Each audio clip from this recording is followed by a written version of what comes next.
उत्तर प्रदेश की राजनीति अक्सर चर्चा में बनी रहती है। लखनऊ में कुछ ऐसा ही एक बार फिर देखने को मिल रहा है। जयप्रकाश नारायण की जयंती पर बुधवार को सपा के राष्ट्रीय अध्यक्ष अखिलेश यादव के जेपीएनआईसी जाने से रोकने के लिए एलडीए ने मंगलवार देर शाम गेट पर ताला लगा दिया।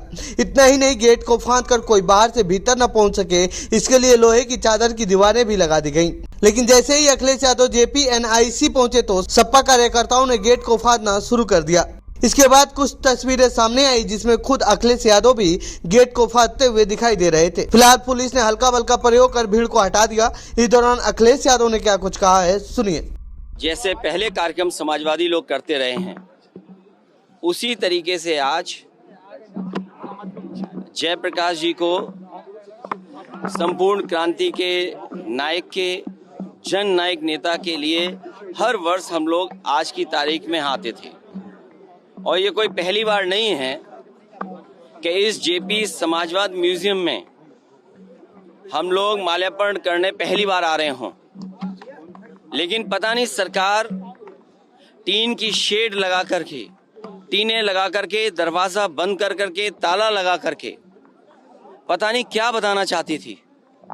ये वही जेपी है जिन्होंने संपूर्ण क्रांति का नारा दिया था, और वो इसलिए दिया था कि उन परिस्थितियों में उस समय पर चरम सीमा पर महंगाई थी, चरम सीमा पर बेरोजगारी थी, चरम सीमा पर भ्रष्टाचार था, और न जाने कितना उनके साथ देश के समाजवादी नेताओं को जेल जाना पड़ा, इमरजेंसी लगी।